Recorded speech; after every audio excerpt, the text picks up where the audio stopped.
été graciés par Allah en leur offrant une station, une plus haute station. Vous savez, après le bruit, après la,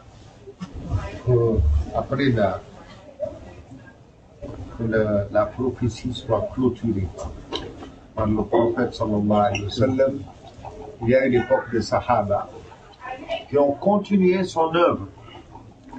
Ils ont continué son œuvre. Ils ont été tout le temps très à cheval sur les principes de la charia. Ils ont rappelé au peuple dans lequel ils vivaient la presqu'île arabe qu'il y a eu l'expansion de l'islam, parce qu'on a accompagné l'expansion de l'islam et ont été même les facteurs de cette expansion bénéfique qui a atteint des pays, qui a atteint les continents grâce à leur sacrifice. C'est dans l'intérêt, un intérêt vraiment de continuité. C'est que cette relation entre le Créateur et les créatures, et la créature reste indemne. Mais avec le temps, après le passage des Sahaba, de ceux qui ont suivi, avec le fil du temps, avec des mutations sociales aussi, les besoins de l'être dans ce monde, dans ce bas monde, les penchants de l'ego et ses désirs néfastes, la religion est devenue, surtout l'adoration est devenue beaucoup plus des gestes mécaniques, non accompagnés par le cœur. Il n'y a pas eu de sincérité, il n'y a eu que ces gestes mécaniques parce que nous prions, nous adorons Dieu, pas par amour mais par crainte. Et par crainte en enfer. Crainte, peur du feu de l'enfer, de la punition suprême. Alors, qu'est-ce que Dieu, de par sa miséricorde, de par son amour envers ses êtres, a voulu que se maintienne et que reste cette relation entre les êtres et Allah. Qu'est-ce qu'il a fait? Il a choisi la meilleure communauté, c'est la communauté du prophète sallallahu alayhi wa sallam. Kuntum khayra ummatin ukhrijat lin-nas. Pourquoi? Parce que ta'muruna bil ma'ruf wa tanhauna 'anil munkar. Vous orientez les gens vers ce qui est positif, ce qui est bon, et vous leur interdisez ce qui est mauvais, ce qui est négatif pour eux. C'est pour cela que vous êtes la meilleure communauté parmi toutes les communautés qui existent sur Terre. Parmi cette communauté, Dieu a choisi des hommes. Des hommes, il leur a enlevé le voile. Ces hommes, parce qu'ils se sont distingués par leur attachement à Allah subhanahu wa ta'ala, leur amour indéfectible. Ils n'avaient de but que Allah. Alors, ils se sont soumis à Allah pleinement, sans équivoque. Ils n'avaient de but qu'Allah. Et ça, on peut donner un exemple. Pourtant, cet exemple, c'est une femme, Rabi'a al-Adawiyya, qui était une grande soufie, disait oh Allah, si moi, Rabi'a, t'adore, pensant que grâce à mon adoration, tu m'offriras le paradis, prive-moi de ce paradis. Oh Allah, si moi, Rabi'a, t'adore, par peur, parce que j'ai peur du feu de l'enfer, j'ai peur d'être persécuté, j'ai peur de cette punition, alors brûle-moi de cet enfer, de ce feu. Mais sache que, sois témoin que je ne t'adore que pour toi, par toi et en toi. Tu es mon seul but. Voilà la sincérité même. Voilà la vraie sincérité. Donc c'est la tariqa, notre but c'est ça. Vous savez, le prophète a tellement fait de garanties dans cette tariqa, et il y en a tellement qui n'ont pas été dévoilés, que si on venait à dévoiler ça, mais les gens laisseraient même la prière. Ils délaisseraient même la prière. Parce que cette tariqa, Cheikh Tijani a dit, le prophète sallallahu alayhi wa sallam nous a garanti que vers la fin des temps, toutes les tariqas disparaîtront. Il ne restera que la tariqa Muhammadiyya, c'est la tariqa Tijaniyya. Certaines tariqas, vous voyez, tout ont des méthodes d'éducation, d'acheminement dans le cheminement spirituel. Cela, c'est les poèmes, cela, c'est les états de transe, cela, c'est les retraites spirituelles, cela, c'est des travaux, c'est vraiment les travaux d'Hercule, parce que vraiment, on demande à l'individu de fournir des efforts physiques, etc., etc. Mais toutes, nous le respectons, de toutes les tariqas, même notre tariqa, pourquoi elle est Muhammadiyya? C'est une tariqa, et c'est très facile à comprendre. Vous prenez deux sources, elles se ressourcent de deux sources. Elles s'abreuvent de deux sources, le livre saint et la sunna, pas autre chose. Tout ce qui n'est pas concorde à la charia n'a rien à voir avec la tariqa de Cheikh. Je parle de Cheikh, mon grand-père, celui qui a fait. Autre chose, je ne sais pas. Je ne sais pas et je ne veux pas le savoir. La tariqa, tout ce qui porte préjudice à l'honorabilité de la sunna est très très loin de la tariqa. Cheikh radiyallahu anhu dit, la preuve c'est que Cheikh dit, إذا سمعتم عني شيئا فزنوه بميزان الشرع ما وافق فخذوه وما خالف فخذوه. Si vous entendez des propos venant de moi, mettez-les sur la balance de la charia. Voyez si ça concorde avec la charia. Si ça concorde, mettez-les en application. Si elles ne concordent pas avec la charia, rejetez-les. Rejetez-les, c'est-à-dire je ne les ai pas dit. Il dit dans un autre livre, dans un manuscrit, écrit par son compagnon, Sidi Mohamed al-Mishri, l'auteur de Jami, dans ce manuscrit qui s'appelle Rawdul Muhibb al-Fani, Cheikh Tijani disait, toute fatwa qui n'est pas inspirée des sciences coraniques ou de la sunna, il est illicite de la mettre en pratique. Que ce soit même un ali, s'il la met en pratique, celui-là n'est même pas musulman. Donc ça est tellement, c'est la rigueur et attirer l'attention des disciples et leur dire de ne pas dépasser les limites d'Allah. Ça a été toujours, Cheikh Tijani, toujours il allait vers ce sens. Donc, notre tariqa, c'est, si vous prenez les livres saints et la sunna, vous les assemblez, c'est ça la tariqa Tijani, il n'y a rien d'autre.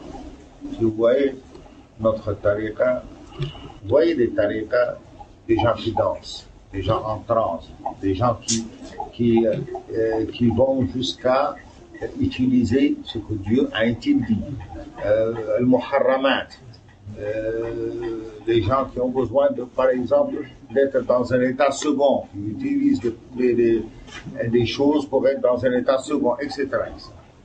Des gens qui se réunissent entre femmes et hommes, etc. Je ne vais pas m'attarder sur ça. Mais, voyez ces gens-là, vous n'entendrez jamais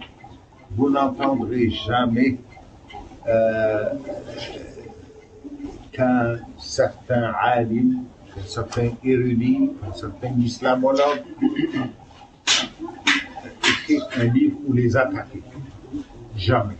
Et pourquoi cette tariqa Muhammadi, qui est sharia, qui est sunna? Les mosquées, elles sont pleines de Tijani. la lecture de Coran, nous ne nous contentons pas de la lecture de Coran. D'autres se contentent de la lecture de Coran. Nous ne nous contentons pas de la lecture de Coran, mais de l'application de ce qu'il y a dans ce livre saint. Parce que le lire sans le mettre en pratique, Dieu a dit c'est-à-dire, ces gens-là, ces personnes-là, c'est comme si c'était des ânes qui mettent, on emplissait les hôtes qu'ils prenaient. C'est tout. Donc c'est les ilms, ils ont le savoir, mais ils ne le pratiquent pas.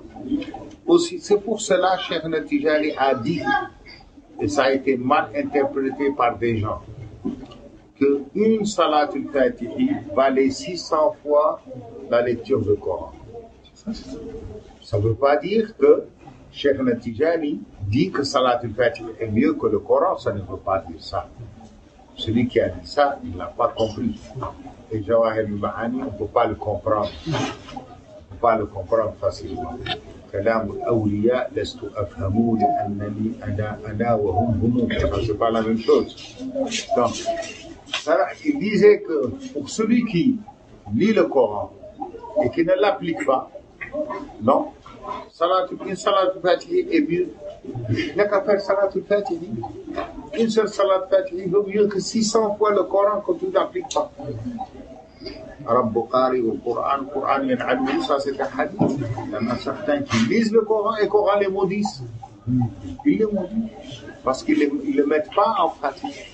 Vous ne pouvez pas dire que, en tant que lecture, vous prenez ce livre saint, Dieu vous dit, oh mon esclave, ne fais pas telle chose, telle chose, telle chose. Je t'interdis de faire telle chose, telle chose. Ça, c'est dans la lecture de ce livre. Vous terminez en tant que lecture. Vous remettez le livre à sa place, vous sortez dehors, vous faites ce que la ayah interdit.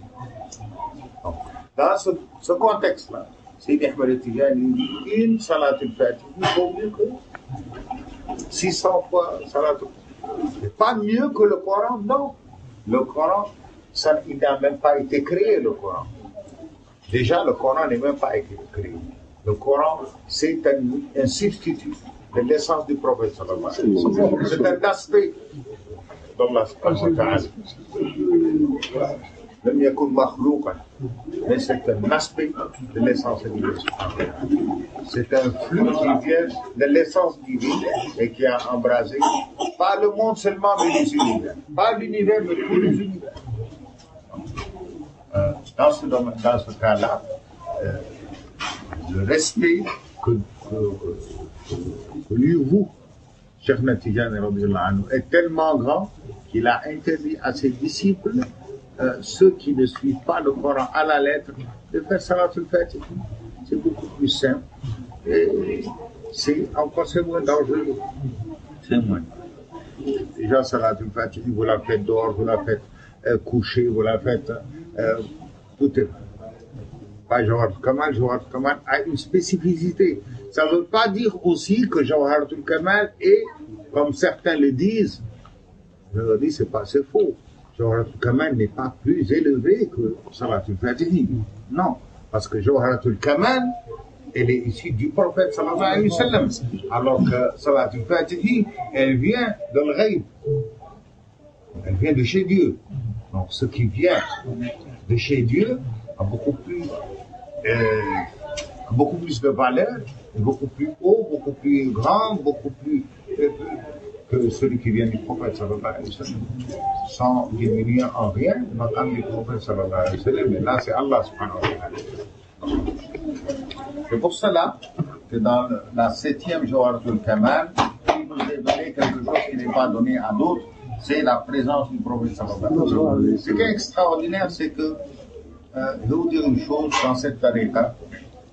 Celui qui, à la 7e Jawhara, celui qui doute, même un laps de temps très très court, que le prophète ne peut être là, avec ses 4 compagnons et Cheikh Natijani, celui qui doute, même un laps de temps très très court, ben, je pense qu'il faut pas Sawadi. Sawadi, ça n'est pas faut être convaincu que le prophète sallallahu alayhi wa sallam est là, que les compagnons sont là, que l'assistance prophétique mohammedienne elle est là, l'ensemble mohammedien est là, et que chaque Tijani est là. Une chose, le père chez Mohamed, mon père chez Mohamed Khalil, il disait, il ne faisait jamais, le wadifa quand il y avait moins de 6 personnes. Chacun faisait seul. Normalement, vous le faites. Mais lui, c'était son éducation. Il disait, mais pourquoi? Il disait, oui. Le wadifa et la prière de Salat al-Jumu'ah, c'est la même chose. Salat al-Jumu'ah, d'après le rythme maliki, vous ne pouvez le faire moins de 12 personnes. S'il y a un groupe de moins de 12 personnes, vous ne pouvez pas le faire. Donc, il faut que ça soit 12 et plus. Le wadifa, au moins 6. 6 et plus. Et pourquoi 6? Parce qu'à la 7e jour, il y a le prophète qui assiste, il est le 7e. Abu Bakr, le 8e. Omar, le 9e. Asman, le 10e. Ali, le 11e. Cheikh Natijani, le 12e.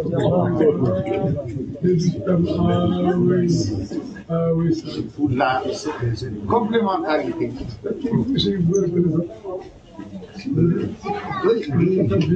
Le prophète vient à la 7e. Donc il y a déjà 6 disciples qui sont là. Le prophète vient, il assiste à la 7e Johara, c'est le 7e. Le Boubacar, Omar, Othman et Ali, c'est jusqu'à 10, ça fait 11. Et Cheikh Natijani, c'est le 12e. Bon, ça c'est. Comme on appelle en arabe l'ijtihad, ça c'est sa vision. C'est lui qui a dit ça. Oui, ça. Je lui dis ça me concerne moi. Lui, ça me concerne moi. Mais je ne le dis pas aux disciples, afin qu'ils fassent des efforts, même s'ils sont deux, il faut qu'ils fassent la valise. Et ça ne concerne que moi. Mais c'est pour vous montrer l'importance des joueurs de Kaban et ce que Dieu a donné à la tariqa tijanienne et aux disciples tijaniens en les honorant par la présence du prophète. Aujourd'hui, revenons à notre pays, notre cher pays. C'est dommage, aujourd'hui, nous assistons à des tiraillements qui n'ont pas lieu d'être. Des paroles, je ne sais pas si je pourrais appeler ça parole parce que c'est d'un niveau très très très bas qui pousse ces gens-là à un rejet de l'autre. Pourquoi? Tout ça parce qu'on n'appartient pas au même chaînon, on n'appartient pas à la même famille, on n'a pas le même marabout, ouais, mais ils ont laissé l'origine qui est la chef. La chef, c'est cet arbre. L'arbre, vous savez, ces gens-là, c'est des branches. S'il n'y a pas de tronc, il n'y a pas de branches, les branches tombent. Et nous, les talibés, c'est les feuilles. Alors, si les branches tombent, les feuilles, elles tombent. Quand elles tombent, elles jaunissent. Et quand elles jaunissent, ça y est, vous marchez là-dessus, ça craque, ça n'existe plus. Comme ça. Donc, c'est pour ça, nous assistons aujourd'hui à des tiraillements. Alors, je me dis que, ça y est, la tariqa, c'est un jardin, comme on dit en Wolof, tol ou cher. Mais, Samokat et Baïkat, ils sont tous les deux sont dans ce verger, ce champ, et ça ne leur appartient, ça ne leur appartient pas, ils se discutent pour ça. C'est ce qui se passe. C'est ce qui se passe. Et on a la manie de s'accaparer beaucoup de choses, comme si les autres pays n'existent pas. N'existent pas. C'est-à-dire, vous avez vu ce qui s'est passé à la rue 10, pas loin de chez nous. Malheureusement, des personnes, des grands muqaddam, des personnes être insultées, être traitées de tous les noms, c'est pas joli et ça ne se fait pas. Ça ne se fait pas. Parce que la tariqa, ce n'est pas le wird, La tariqa, c'est pas la wadifa. La tariqa, c'est pas le haylala. La tariqa, c'est un comportement. La tariqa, c'est un état d'esprit, c'est un état d'âme. La tariqa, c'est un comportement. La tariqa, c'est un respect. La tariqa, c'est l'adab, c'est une bonne éducation. C'est une soumission totale à Allah subhanahu wa ta'ala. La tariqa, c'est ça. Vous savez, aujourd'hui, dans ce monde-là, ici au Sénégal, tel a pris la tariqa parce qu'il est dans un village et tout le monde est tijane, lui il n'est pas tijane. Mais tout le village est tijane. Et il s'est dit, moi si je ne prends pas la tariqa, le jour où je vais mourir, ces gens-là ne vont même pas s'occuper de moi. Il va prendre la tariqa. Il y en a d'autres qui, j'ai entendu tel muqaddam, il habite dans tel endroit, et c'est un type qui peut me donner des secrets, qui peut m'aider, et ce sera un moyen d'ouverture dans ce monde-là pour des biens matériels et tout. Alors, il laissera tous les muqaddam qui habitent dans sa localité pour aller vers lui. Il y aura l'autre qui dira que, bon, moi, mes parents étaient étudiants, je suis obligé de prendre la tariqa, il ne faut pas prendre autre chose. Bon, il y a d'autres qui verra un muqaddam venir avec beaucoup de gens, vous savez, la cour, c'est comme le temps de Louis XIV avec les cours et tout ça. C'est la personnalité du muqaddam qui va l'attirer avec tout ce protocole-là. Ah, celui-là, le secret vraiment est chez lui. Donc, il ira chez lui, il laissera tous les muqaddam à côté de lui pour aller. Mais tout ça, ils ont pris la tariqa. Mais est-ce qu'ils l'ont pris pour Dieu? C'est ça le problème, c'est ça la question. Est-ce qu'ils l'ont pris pour Allah? Ils l'ont pris pour Nafs. Ils l'ont pris parce que c'est leur ego. Ils l'ont pas pris pour Allah. Parce que si je prends chez tel, rien ne m'empêche à aller visiter, à rendre visite à un autre muqaddam et de profiter de ses sciences et de profiter de sa sagesse. Ça ne m'empêche pas. Il y a des muqaddam qui interdisent à leurs disciples, si jamais ils viennent prendre chez eux le vœu, là, ils ajoutent une condition. C'est comme si Cheikh Tijani avait oublié cette condition. Il dit attention, ne rend pas visite à notre muqaddam. Ça, ils ont ajouté cette condition. Il y en avait 23, je connais dans le Rimah. Il y en a 3 que Cheikh Tijani a. C'est les conditions primordiales. C'est-à-dire ne pas laisser tomber le wird, et ne pas rendre visite à la ziyara à notre wali qui n'est pas tijani, ne pas utiliser un autre wird issu d'une autre tariqa avec la c'est connu. Donc je pense que tous ces gens-là, toutes ces personnes ont oublié ce charte, eux ils l'ont ajouté. Voilà le monde où nous vivons aujourd'hui. Malheureusement, en ces moments où nous avons besoin de resserrer les rangs, d'être plus forts, Satan nous divise. Ceux-là, ils sont de tel, ceux-là sont de tel, ceux-là sont de tel. Je connais, j'ai voyagé partout, j'ai vu des gens ne pas faire la wadifa avec certains parce qu'ils ne sont pas dans le même chaînon. On dirait que cette wadifa, la wadifa de ces gens-là et des autres n'est pas la même chose, c'est pas la même chose. J'ai vu aussi des gens qui ne se rendaient pas visite. Il y avait une coupure totale parce que ils ne font pas partie du même, ils n'ont pas le même marabout. Pas le même marabout. Vous savez, nous vivons aujourd'hui, malheureusement.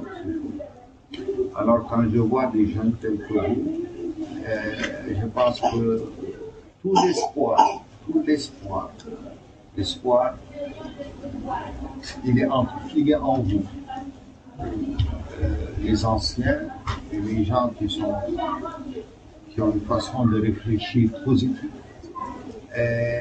les gens qui veulent du bien à leur communauté, ils ont espoir en vous. Je pense que l'espoir placé en vous nous permet aussi d'espérer beaucoup de choses, positives. La tariqa a besoin d'un souffle nouveau. Quand je dis la tariqa, ce n'est pas la tariqa. C'est la communauté qui a besoin.